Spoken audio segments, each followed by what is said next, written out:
Ladies and gentlemen, you walk into a room and there they are, arms crossed, eyes rolling, words dripping with sarcasm or anger. You know the type. They drain your energy just by existing near you. They test your patience, challenge your peace, and sometimes make you question your own sanity. But what if I told you that the real battle isn't with them, the real battle is within? You see, most people spend their lives trying to fix the difficult on a string, to argue with them, avoid them, outsmart them, or even change them. But that's not the secret.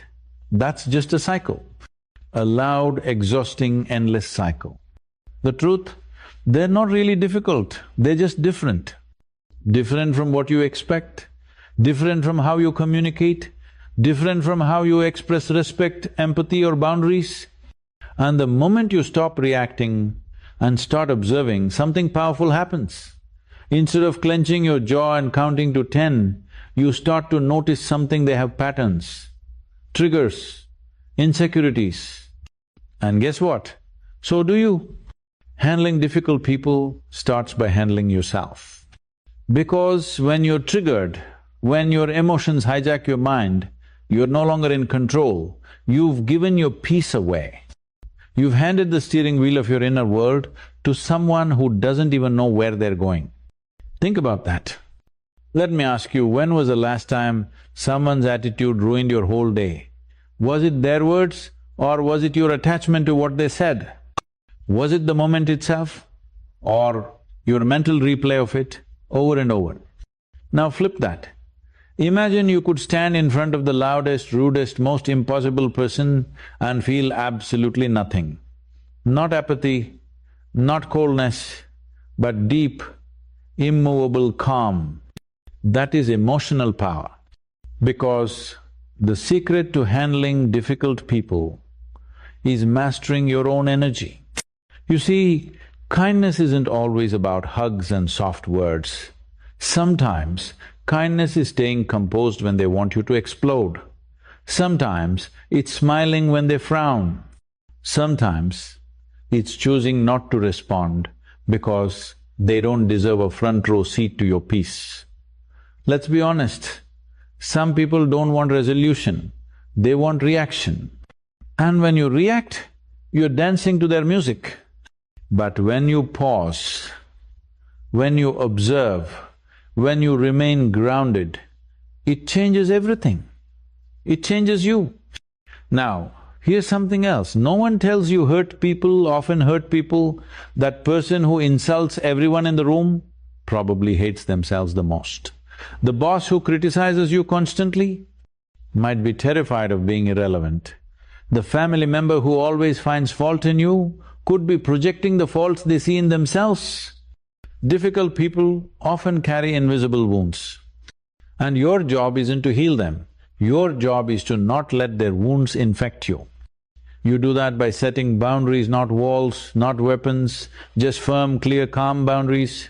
You do that by remembering you don't have to attend every argument you're invited to. Some fights aren't worth the bruises. Some people aren't worth the explanation. Your peace is not a public restroom. Not everyone gets access. Because when you let someone repeatedly trigger you, you're essentially giving them power over your emotions. You're saying, here, take my happiness, take my confidence, take my day. Why give away what's yours to someone who doesn't even respect it? You want the real secret? Control the space between stimulus and response. That tiny gap, that split second, when someone says something irritating and you're about to react, that's your kingdom, that's where strength is built. That's where clarity is born. You see, anyone can scream back, anyone can argue, but not everyone can smile, breathe and say, I won't carry this energy. That's rare, that's powerful, that's the secret. And the beautiful thing is, you don't have to be perfect at it, you just have to practice it, bit by bit, day by day. Because difficult people will always exist in offices, families, friendships, and even within ourselves. But they don't define you, they don't get to decide who you become. You do. And when you stop seeing them as enemies and start seeing them as teachers of patience, of boundaries, of strength, you realize something extraordinary. The most difficult people in your life may be the ones who teach you how powerful you truly are. They're not really difficult, they're just different. That's where it begins. The tension we feel around so-called difficult people often doesn't come from who they are, but from what we expect them to be. We expect people to communicate the way we do. We expect them to react with the same values, same tone, same emotions. When they don't, we label them. We call them toxic, stubborn, rude. But the truth is, much of what we interpret as difficult is simply unfamiliar. And what's unfamiliar often feels threatening, especially to our egos. The moment someone challenges our way of thinking, disagrees with our methods, or shows us a version of emotional expression that we don't understand, we feel tension, we feel conflict. But that conflict is not always external, it's happening inside of us. It's our unmet expectations crashing against their raw personality. When you understand this, something inside you changes. You stop thinking in terms of who's right and who's wrong, and you begin to see patterns. You begin to see that the problem isn't always the person, it's the dance between you and them. And here's the game changer, you can stop dancing. You don't need to mirror their tone, you don't need to meet their chaos with more chaos, because real strength is in the pause. That breath you take before responding, that choice to observe rather than react. When you take a step back and see them not just as an obstacle, but as a person with a completely different background, story and perspective, you gain leverage. You take back your power. Imagine watching a storm through a window. It's wild, loud and out of control. But as long as you're inside, you're safe, you're untouched. That's how it feels when you finally understand difficult people. You no longer need to step into the storm, you no longer need to get wet. You watch, you understand, and you stay calm. It doesn't mean you let people walk all over you. It doesn't mean you tolerate disrespect. It means you're strong enough to respond instead of react. It means you understand that reacting emotionally gives them control, while responding intentionally keeps you in command. Difficult people only become dangerous when you hand them the keys to your mood, your peace, your identity. And why would you do that? Why would you let someone who hasn't mastered themselves dictate how you feel? When you master your inner world, they lose their grip. When you no longer need them to change in order for you to be okay, you won, you've risen. Because control over others is an illusion, but control over yourself, that's power, that's freedom. That's the real secret. You can't pour kindness into a cup full of bitterness and expect it to taste sweet. That's the mistake most people make when dealing with difficult individuals. We believe if you're just nice enough, patient enough, polite enough, eventually they'll come around. But people don't change because we're kind to them. They change, if at all, because they become aware of something inside themselves. Until then, our kindness, no matter how genuine, may be met with resistance, suspicion or even more hostility. That doesn't mean your kindness is wasted, it means you need to stop expecting it to be instantly reciprocated. What most people don't realize is that the hardest individuals to deal with are often the ones hurting the most. It doesn't always show. In fact, it often hides behind arrogance, coldness, sarcasm or control. Their anger is rarely about you, their bitterness didn't start with you. You just happened to cross paths with someone whose soul has been in survival mode for too long. The rage, the dismissiveness, the need to dominate, it's a shell, a mask built from fear and pain. But we take it personally, we react, we retaliate, we forget we're dealing with someone who's not fighting us, but fighting something within themselves. Responding with grounded calm is not easy. It takes emotional strength. It's tempting to shout back, to prove our point, to make them see our side. But when you choose peace over provocation, something incredible happens. You hold up a mirror, not a mirror that judges, but one that reflects. In your silence, they hear their own noise more clearly. In your calm, their chaos loses fuel, they're forced to face their own emotional mess without the distraction of a battle. This isn't about being passive, this isn't about tolerating disrespect, this is about rising above it. You don't become powerful by overpowering someone else. You become powerful when you remain composed no matter how loud their storm becomes. That level of self-control is rare and it's magnetic. People may not show it, but deep down even the most difficult individuals recognize when they're in the presence of someone who won't stoop to their level. But don't mistake this as weakness. It's easy to shout, it's easy to argue, it's easy to match fire with fire. What's difficult is keeping your dignity intact when someone is trying to tear it down. That's what real strength looks like, that's what separates leaders from reactors. The difficult person in front of you might never say thank you, they might never soften, but your response is not for them, it's for you. It's the evidence that you're in control of your choices, your words, your energy. And when you become that steady, unmoved presence in the face of emotional chaos, you don't just handle difficult people, you transform the environment around you, not by force. You are not required to attend every argument you're invited to. But that's exactly what difficult people want you to forget.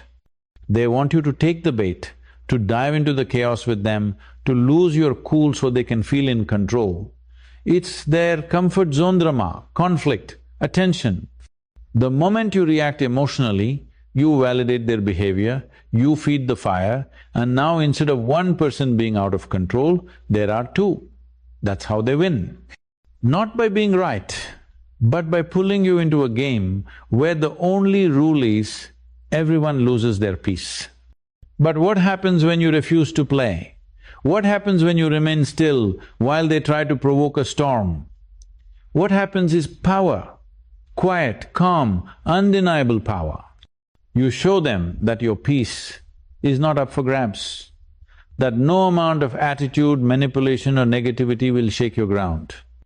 And when you can do that, when you can be still while everything around you tries to pull you into a reaction, you're not just handling a difficult person, you're mastering yourself. Difficult people feed off your attention.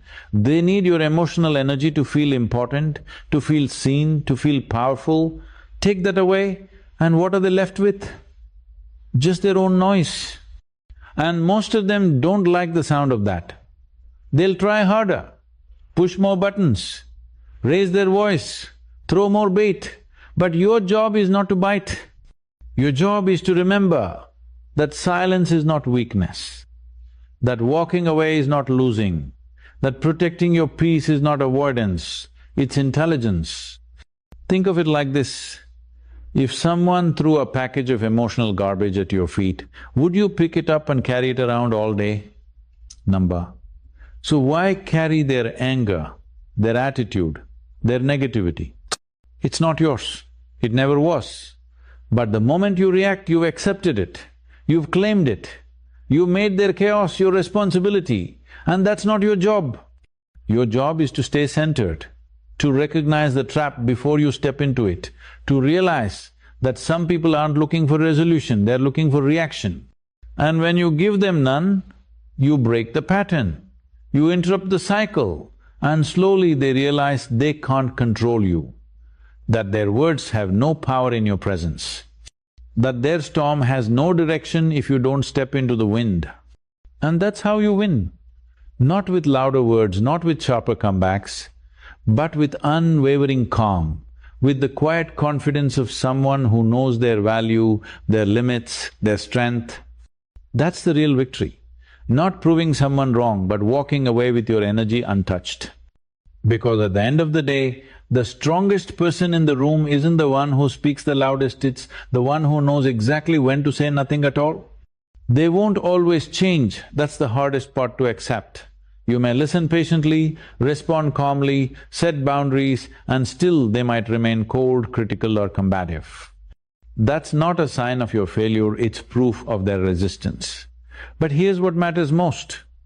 You changed, you rose above the noise.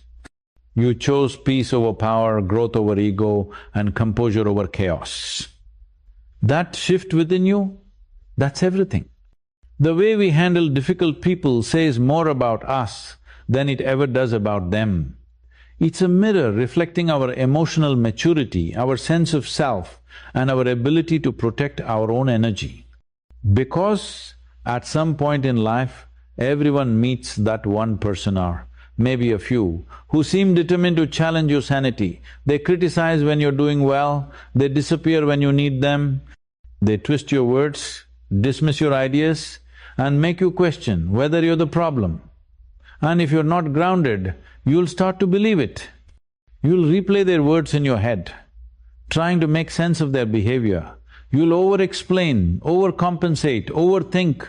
But no matter how much you try, they stay the same. That's because it was never about logic, it was never about reason, it was about control, power, chaos. Some people don't want peace, peace makes them uncomfortable. They've built their identity around conflict, around being misunderstood, around staying in a place of emotional pain, and when you introduce calm into their world, they don't thank you, they resist you. Because calm forces them to look in the mirror. Calm strips away their excuses. Calm shines a light on their inner war, and not everyone is ready to face that. But your job isn't to fix them. It's not to heal their childhood wounds or solve their emotional puzzles. Your job is to guard your peace like your life depends on it, because it does. Peace is not passive. It's not about letting people walk over you, it's about knowing when to walk away. It's about having the strength to choose silence when chaos is loud. It's about realizing that not every battle is yours to fight. You'll meet people who thrive in misunderstanding. They twist your words, assume the worst, and refuse to see your intentions. You can spend hours explaining yourself, days defending your truth, and they'll still choose to believe what suits their narrative, so stop trying to make them understand. You don't owe clarity to people committed to confusion. You don't need closure from someone who benefits from keeping doors open just to create emotional drafts. Instead, observe them. Not with judgment, but with distance. Watch how they operate, see the patterns. When someone repeatedly brings stress into your life, that's not a coincidence, it's a message. When your mood changes every time they enter the room, that's not energy, it's evidence. Evidence that you need to step back. Not because you're weak, but because your well-being deserves priority.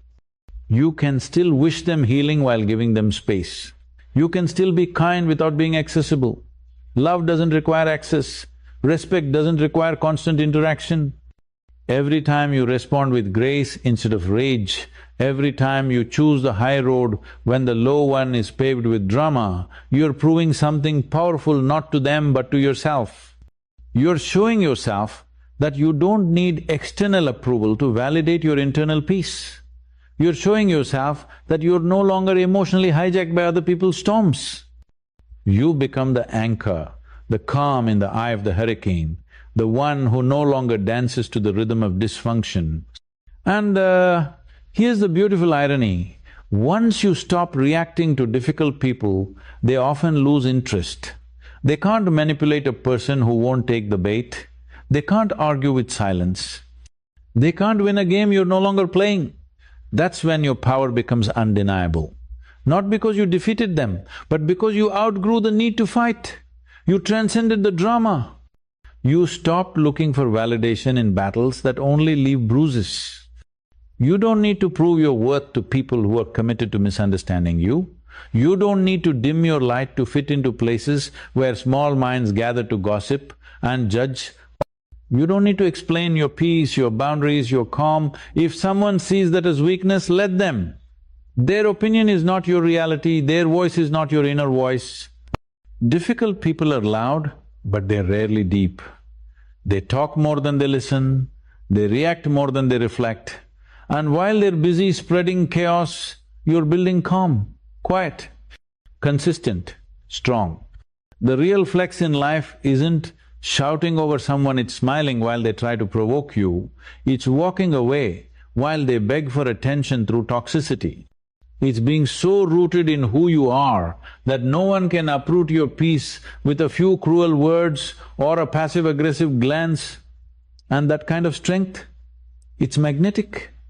It draws the right people in and repels the wrong ones out. Because when you refuse to be a source of entertainment for drama-driven people, you reclaim your narrative. You stop living in reaction and start living in alignment. So let them talk. Let them twist, let them act out. Difficult people often reveal themselves without any help. Your only job is to stay true to who you are, not their version of you, not their story about you, but the you who chooses peace without apology, the you who knows that being calm isn't about being weak, it's about being wise, because peace is earned. It's not given by others, it's chosen by you. Every moment, every breath, every time you decide to protect your soul instead of proving your point, you are choosing the life you deserve. There will always be difficult people, but they don't have to live rent-free in your mind, they don't have to narrate your inner dialogue, they don't get to rewrite your emotional script. That belongs to you, fully, fiercely, forever.